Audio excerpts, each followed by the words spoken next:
Now, let's talk about those protests going on in India, right across the country, about the currency ban. So, was it politically right or a political own goal? Let's discuss that, throw that around for the next few minutes, because I'm joined here by Bundeep Singh Rangar, who's a man who spends a lot of time doing business in India. We're also live from Delhi. Manishankar Prasad, who's been personally affected by the cash crisis. Thanks, both of you, for being here on the programme. Let's start there in Delhi. The right move or the wrong move? Actually, well, the move is a wrong move. Although the idea has been perfect, it has to be broken up into two parts. It's about shock doctrine economics, which has impacted the people on the ground, and there have been serpentine queues in front of banks for about 2 weeks, and the situation on the ground doesn't look to really redeem itself. Let me ask you the same question, Bundeep. Was this a good move to tackle corruption or simple mismanagement? I think it's both. I think from a strategic perspective, it's a very good move. From a logistic and tactical perspective, terribly handled. Now, strategically, India has a few things that they're facing that are not always obvious. Its savings rate has dropped. It's about 31% of GDP, about 30% less than before. People don't invest in financial products. Mutual funds are about 1/10 of what they're in the United States. And the tax rate is like 2 to 3%. So the tax base is so low, people are not deploying enough funds, and there's not enough savings. So this is, in some ways, a quantitative easing by disguise. Well, we'll come back to that point in a minute. Let's go back to Delhi. I said in the introduction that you had personally been affected. Briefly describe to me how.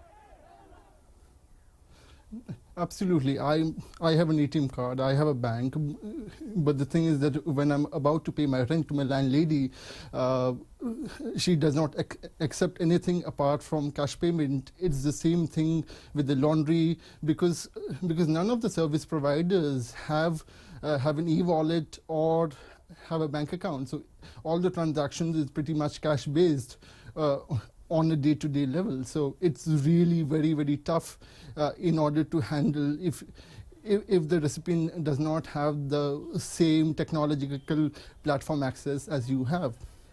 But do you convince Manishankar that the pain, everything he's just described, and the pain for so many people we're seeing there on the streets is actually worth it?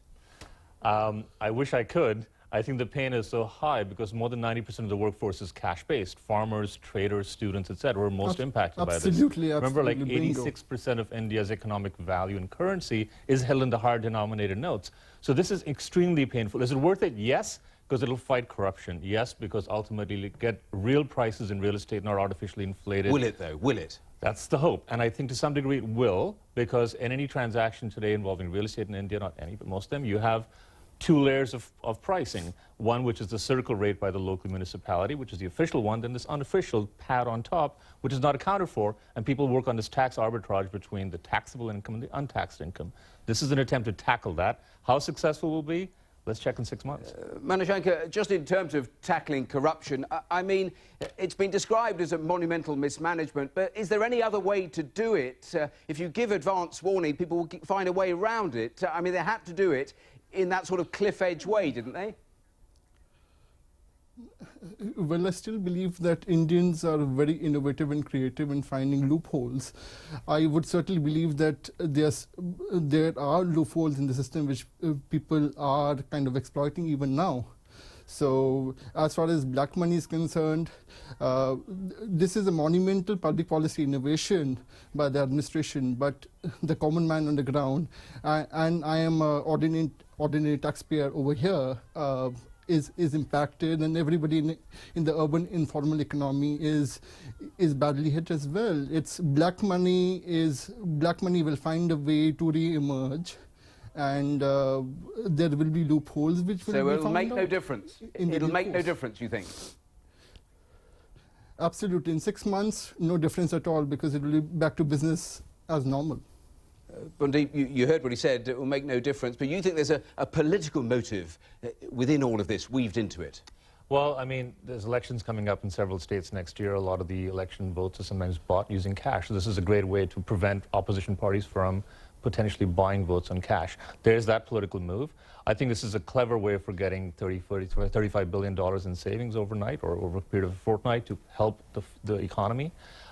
But I think it's also got the ability to transform India into a much more of a digital economy. Half of India's population is not banked today. 600,000 villages have no access to online or mobile banking.